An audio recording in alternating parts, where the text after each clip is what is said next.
क्योंकि तामीर इजी है। अस्सलाम वालेकुम नाजरीन, ताजमहल का नाम सुनते ही आपके दिमाग में सबसे पहले जो चीज़ आती है वो है दुनिया का 8वां अजूबा।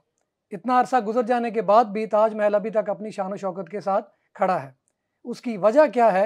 उसकी मजबूत बुनियाद या उसकी फाउंडेशन। फाउंडेशन होती क्या है? किसी भी बिल्डिंग में बुनियाद या फाउंडेशन क्या मानी रखती है? इन सवालों का जवाब देने के लिए आज हमारे साथ कंस्ट्रक्शन की फील्ड के मायनाज इंजीनियर मोहम्मद अमजद साहब मौजूद हैं, जिनका कंस्ट्रक्शन की फील्ड में 30 साल का तजर्बा है। आइए इनसे बात करते हैं और इनकी राय जानते हैं। अस्सलाम वालेकुम सर।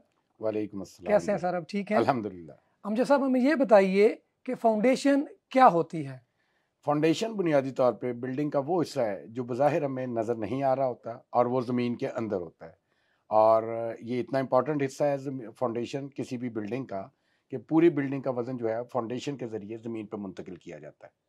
अमजद साहब, हमें ये बताइए कि फाउंडेशन अगर किसी वजह से बिल्डिंग की अच्छी ना बन पाए तो उसके आफ्टर इफेक्ट्स या उसके मनफी असरात बिल्डिंग पे क्या आ सकते हैं? इसके बारे में अपनी माहिराना राय दीजिए प्लीज़। देखिए नहीं, अगर फाउंडेशन ठीक नहीं है तो उसके बिल्डिंग के ऊपर मुख्तलिफ किस्म के असरात आते हैं, जिसकी वजह से दीवारों में क्रैक्स अपीयर हो जाते हैं, बिल्डिंग के सेटलमेंट के चांसेस बढ़ जाते हैं और अर्थक्वेक के दौरान बिल्डिंग के कोलैप्स करने के चांसेस बढ़ जाते हैं। अमजद साहब, मेरा अगला क्वेश्चन आपसे ये है कि फाउंडेशन का बिल्डिंग में क्या रोल है और किस तरीके से ये रोल अपना प्ले करती है? इसके बारे में बताइए प्लीज़। पंजाबी में अगर हम बात करें तो पंजाबी में बुनियादों को नी कहा जाता है, राइट। या नीये जिसको आप लोग कह रहे हैं ठीक उसको ठीक। नी कहा जाता है। तो नी का मतलब ही ये है कि किसी भी बिल्डिंग का वो ज़मीन में जो हिस्सा है जो पूरी बिल्डिंग का वजन ज़मीन के ऊपर मुंतकिल करता है। फाउंडेशन आसान अल्फाज में बताइए कि ये कैसे तैयार की जाती है?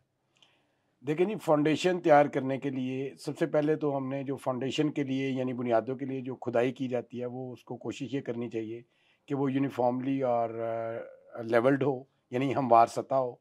उसके बाद उसके ऊपर आम तौर पे रोड़ी का इस्तेमाल किया जाता है जो आम लैंग्वेज में है, जो कि ईंटों को कूट के बनाई जाती है, या उसकी जगह पे लीन कंक्रीट जो कि आम तौर पे 1:4:8 की प्रोपोर्शन के साथ सीमेंट, रेत और बजरी की जो तनासब होता है 1:4:8 का, उसके साथ वो बनाई जाती है, वो ले की जाती है। उसके बाद उसके ऊपर आम तौर पे ईंटों की चुनाई की जाती है जो कि बुनियादें कहलाती हैं। फाउंडेशन बनाने के लिए सबसे पहले ज़रूरी ये है कि आपके पास जो आपके आर्किटेक्ट या इंजीनियर ने जो आपको नक्शा या जो ड्राइंग बना के दी है, हम फाउंडेशन को उसके मुताबिक करें। दूसरी चीज़ इसमें यह होता है कि आम तौर पे फाउंडेशन ईंटों की भी बनती है और फाउंडेशन कंक्रीट की भी बन सकती है। आपके पास जिस तरह से आपके आर्किटेक्ट या इंजीनियर ने डिज़ाइन किया, आप उसके मुताबिक उसको लेके चलते हैं। घरों की जो फाउंडेशंस होती है वो आम तौर पे ईंटों पे मुश्तमिल होती है और उसको शुरू करने से पहले देखना ये होता है कि नीचे की जो सरफेस है वो हमवार हो, उसकी कंपैक्शन हुई हो, और उसके बाद उसके ऊपर रोड़ी को ले किया जाता है। ये आमतौर पर मट्टी और ईंटों के दरमियान एक हार्ड कोर क्रिएट की जाती है। उसके ऊपर आप फिर ईंटों को के साथ चुनाई शुरू कर देते हैं। तो इस तरह से आपकी बुनियाद बनती है किसी भी मकान की। फाउंडेशन बनाते हुए किन चीज़ों का ख्याल रखना बहुत ज़रूरी है? इसके बारे में अपनी माहिराना राय से आगाह कीजिए। बुनियादें बनाते वक्त जिन चीज़ों का ख्याल रखा जाता है उसमें सबसे पहली बात यह है कि जो एक्सकेवेशन की गई है वो सरफेस जो है वो बड़ी हमवार होनी चाहिए, और उस हमवार सरफेस को आप हल्का सा पानी से छिड़काव करके उसको कॉम्पैक्ट भी कर लें। इसके बाद हम जो है एंटी टर्माइट ट्रीटमेंट करना होती है, जिसमें हम टर्माइट की जो मेडिसिन है उसको अपनी वो जो हमवार सरफेस है जिसको हमने कॉम्पैक्ट किया हुआ है उसके ऊपर स्प्रे करते हैं, अकॉर्डिंग टू जो भी उन्होंने मेडिसिन वालों ने उसकी स्पेसिफिकेशन दी होती है उसके मुताबिक। ठीक हो गया। ये सिर्फ अमजद साहब इसको नीचे बेसमेंट जो आपकी फाउंडेशन है सिर्फ उसी सरफेस पे करते हैं या उसको ऊपर साथ वाली दीवारों पर भी कर दिया जाता है टर्माइट को? साथ वाली दीवारों पे आमतौर पे जब हमने बैकफिल करना होता है उससे पहले करना चाहिए इसको। फाउंडेशन जब हम कर रहे होते हैं तो नीचे जो बॉटम है उसके साथ ना किया जाए तो ज़्यादा बेहतर है। ठीक हो गया। इसके बाद बुनियाद में तीसरा जो स्टेप है वो है हम लोग रोड़ी बिछाते हैं या हम लोग लीन कंक्रीट करते हैं। अगर ईंटों की रोड़ी बिछाएं तो कोशिश ये करनी चाहिए कि उसको दुरमट के साथ अच्छी तरह से कॉम्पैक्ट कर लें।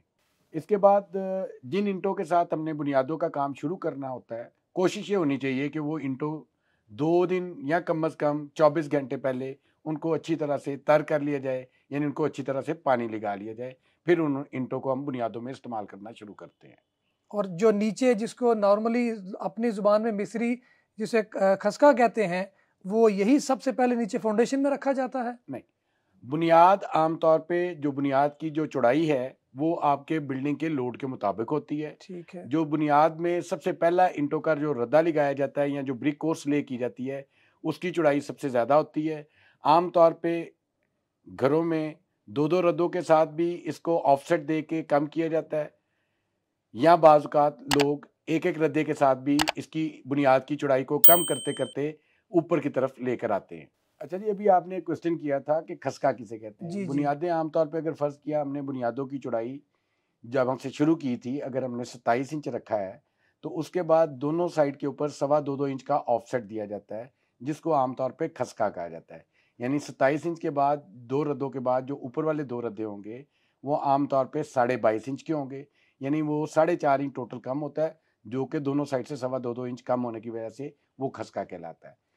इसी तरह से बुनियादों में जो ईंटें इस्तेमाल होती हैं, कोशिश ये करनी चाहिए कि वो कच्ची ईंटें ना हों या पिल्ली ईंटें ना हों, वो दर्जा अव्वल की और अच्छी पकाई वाली ईंटें होना चाहिए। बुनियादों में ये चीज़ ख्याल रखा जाना चाहिए कि इसमें जो रेत और सीमेंट का जो मसाला बना के इस्तेमाल किया जा रहा है वो 3 से 4 घंटे से ज़्यादा पुराना ना हो।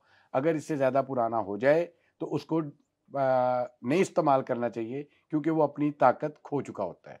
बुनियादों में जब आप पहला रद्दा लगा रहे होते हैं तो उसके ऊपर जब मसाला आपने स्प्रेड करना होता है तो कोशिश ये होनी चाहिए कि वो जो मसाले की थिकनेस है वो आमतौर पे 10 मिलीमीटर यानी 1 सेंटीमीटर या मैक्सिमम उसको आधे इंच से ज़्यादा नहीं होना चाहिए। अगर इससे ज़्यादा होगा तो वो इकोनॉमिकल नहीं रहेगा आपके लिए। और इसी तरह से बुनियादों में या ईंटों की चुनाई करते वक्त जिस चीज़ का ख्याल रखा जाना चाहिए कि वो ईंट के अंदर एक निशान होता है जिसको हम फ्रॉग कहते हैं या उसको की भी कहते हैं। वो की या फ्रॉग की जो डायरेक्शन है वो अपवर्ड होना चाहिए। बुनियादों में आपको जब आप ईंटों के मुख्तलिफ कोर्सेज लगा रहे होते हैं तो उसको लाइन में रखने के लिए उसके दोनों एंड्स के ऊपर एक सूत्र बांधा जाता है, जो मिस्त्री अपनी ज़ुबान में कहते हैं कि इसको हमने डोरी बांध दी है। उसको करने के साथ एक तो आपकी चुनाई खूबसूरत होती है और दूसरा आपकी जो है वो मसाले की जो मोटाई है वो उसमें यूनिफॉर्मली आप उसमें लगा सकते हैं। चुनाई के दौरान ये ख्याल रखा जाना चाहिए कि एक रद्दा जो है वो आपका जिसमें आप ईंट को लंबाई के रुख पे इस्तेमाल करते हैं और दूसरे रद्दे में ईंटों को आप चौड़ाई के रुख पे इस्तेमाल कर रहे होते हैं। इस तरह जब आप इनको बिलतरतीब बदलते रहते हैं तो आपको दीवार में अच्छा बॉन्ड मिलता है। फाउंडेशन बिल्डिंग का एक अहम तरीन पार्ट होती है। इसमें किसी भी किस्म की कोताही बड़े नुकसान का सबब बन सकती है। फाउंडेशन जितनी मजबूत होगी आपकी बिल्डिंग उतनी ही पायदार बनेगी और लॉन्ग लास्टिंग होगी। मजीद किसी भी किस्म की रहनुमाई के लिए आप हमारी वेबसाइट tameereasy.com विजिट कर सकते हैं। शुक्रिया। कंस्ट्रक्शन से रिलेटेड रहनुमाई और अपडेट्स के लिए विजिट कीजिए tameereasy.com। क्योंकि तामीर इजी है।